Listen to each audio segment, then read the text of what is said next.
Hey guys, Katie here, and today's video is sharing a pocket scrapbook layout I created as part of our collab celebrating Chelsea hitting 10,000 subscribers on YouTube. She made this layout, which is a faux pocket scrapbook layout, and I wanted to recreate that using the As You Grow collection.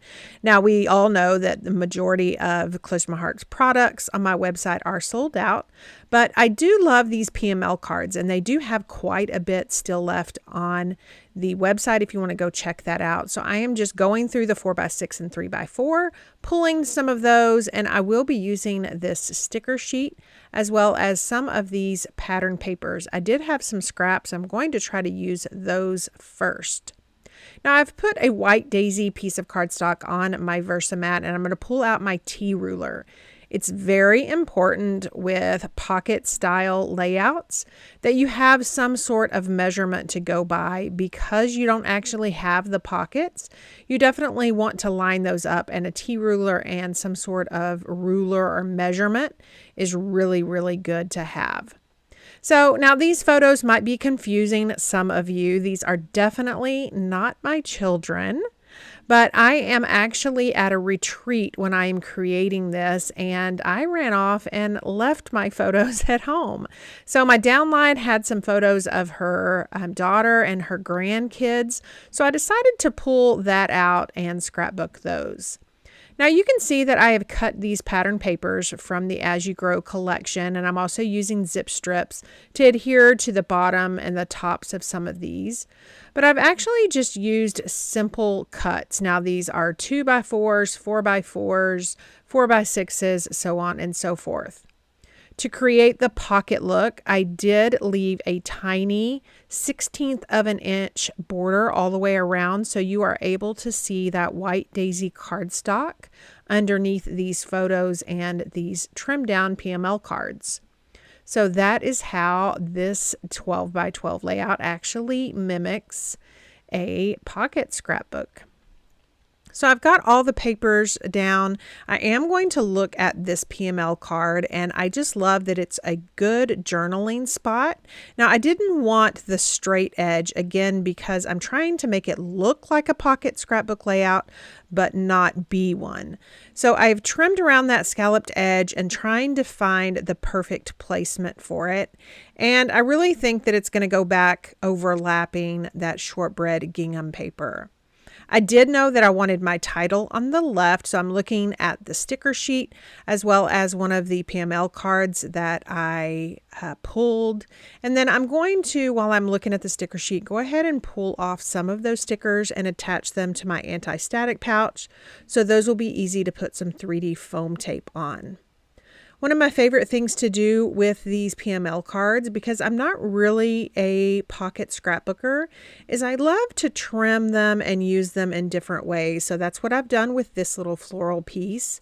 And then of course my title, I'm thinking right now it's going to be this one. So I'm just pulling out my trimmer, going to trim that down just a little bit, and then put that over onto that gingham paper.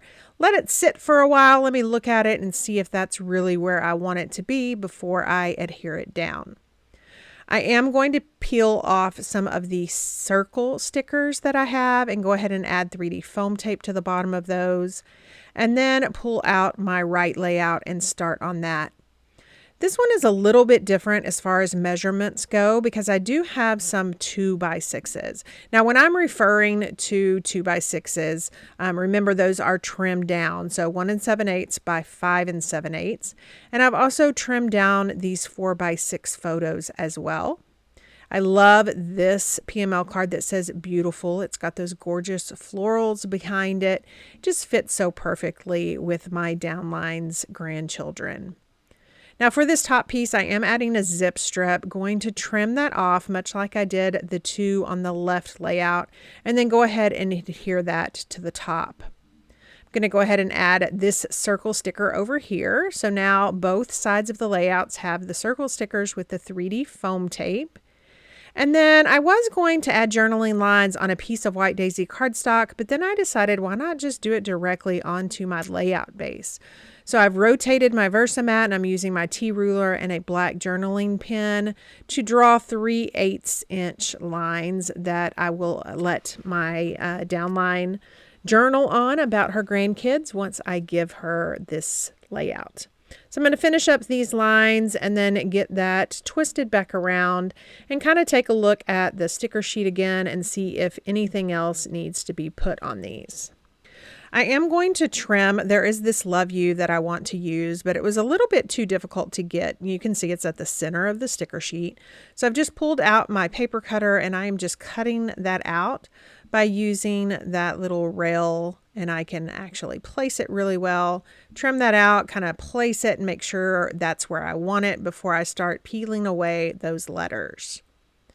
So I'm just using my paper piercing tool and going to line up that love you. Now I really don't press down really hard on these letters until I get to the end, and that way I can make sure that they are straight. Now keep in mind I am at a retreat, so instead of standing up at my desk like I usually do at my home, I am sitting down, and so it was kind of hard to make sure those were lined up.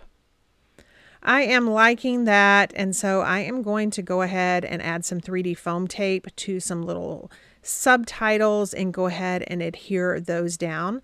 There are two. One will go up at the top and then one will go down at the bottom on that dark, it's Harbor. It's, I don't know, it's kind of a tone on tone. I do try to put it on the left to bring those sentiments over to the left, but in the end it just really didn't work. So I'm going to look at the sticker sheet one more time, and I think I am pretty much done with what I can do at this retreat. So obviously you can see the change of scenery. So I have gotten back home from Dallas, and now I am ready to finish this layout. I have pulled out some of our wood grain alphabet. Now, of course, these are no longer available, but any alphabet will work. With this technique, I am pulling out one of my tri-blend markers and I'm just using it on some of the blank spots to figure out which shade I want to use. I do like when I'm working with little tiny pieces so they don't move around and so my fingernails don't get all colored.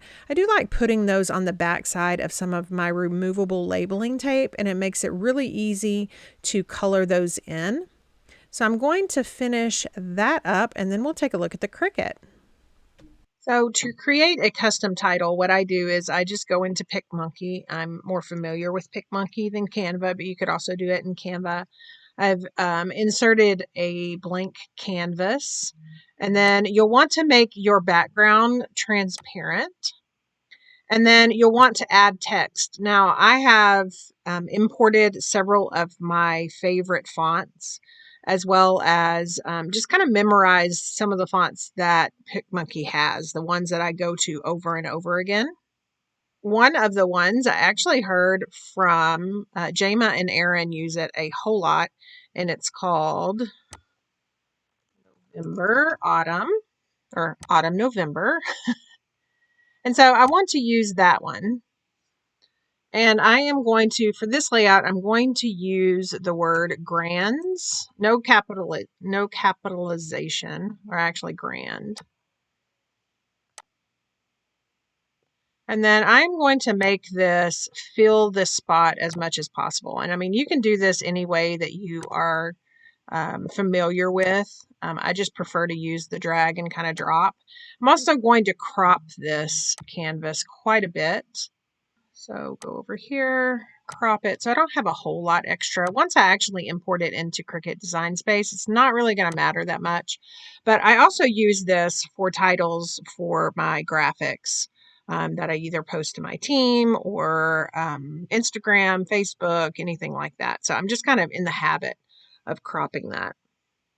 And so then you're going to want to save that to your computer so you can import it into Cricut Design Space.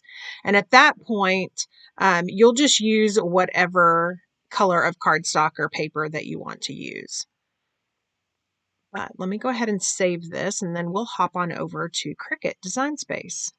And so you want to make sure, you'll see that I saved it as a PNG, and that will actually keep the background transparent for those of you that aren't familiar with PNGs or JPEGs. So once you save that as a JPEG, it's going to it's going to convert that background back to a solid image, which it can be fixed in Design Space, but if you make it a PNG, you don't have to go erase any of the background. So I'm just going to upload this title right quick. You can see that everything stayed, that background was removed, so I don't have to do any of the erasing or anything like that. I want to make sure that this is a cut image. I'm going to highlight that, and then I'm just going to leave it as grand title and upload. So I'm going to go ahead and insert that into my canvas. And then I am going to size this, and I want a length of 8 inches. So let's see what that looks like. That looks like 8 by 4. So let's make it 7. 3.5. Let me unlock the aspect ratio and let me kind of make it. Okay, I think I like that. And then I want to actually add an offset. And my favorite offset is 0.08. And then the rounded edge. Apply. And then, of course, I don't want that offset dark. So I'm going to choose white. And then the actual grand title, I'm going to cut in Harbor. So for this purpose, I'm just going to make it blue, but I'm going to feed Harbor cardstock through there and then leave the white, I believe.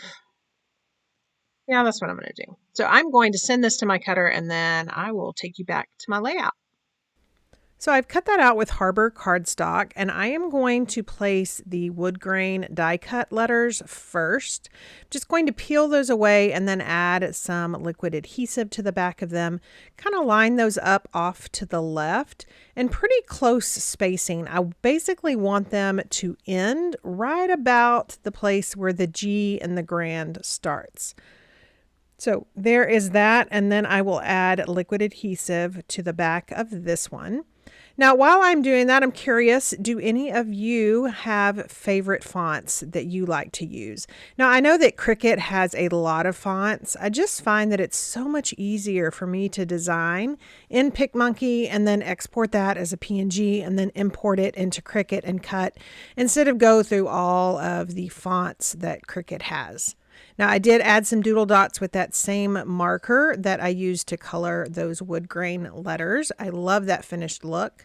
And then I decided that some of these little pattern paper pieces definitely needed some florals and some stars. So I have taken the sticky off of the back with my anti-static pouch and then added some 3D foam tape to the back of those. And I will adhere those down near those little clusters of the sentiments as well as just those little shapes and zip strips. I'm going to adhere this little heart that I just found on my anti-static pouch. It's not from this collection. It's from another collection, but I actually think that it just fits so well right there. And then this final little butterfly. And then here is a close-up look at that title. All of those little clusters. And then, of course, those little doodle dots with that marker. Here are some still shots of this layout, and I will leave links down below to those PML cards. There should be still some available. And then don't forget to follow me on all the social media. So come May 1st, you will know what falls next for me. And then don't forget to head on over to Chelsea's channel. Let's celebrate her 10,000 subscribers. It's so huge. I can't wait to join her, hopefully by the end of the year. So keep on sharing, liking, commenting, and subscribing.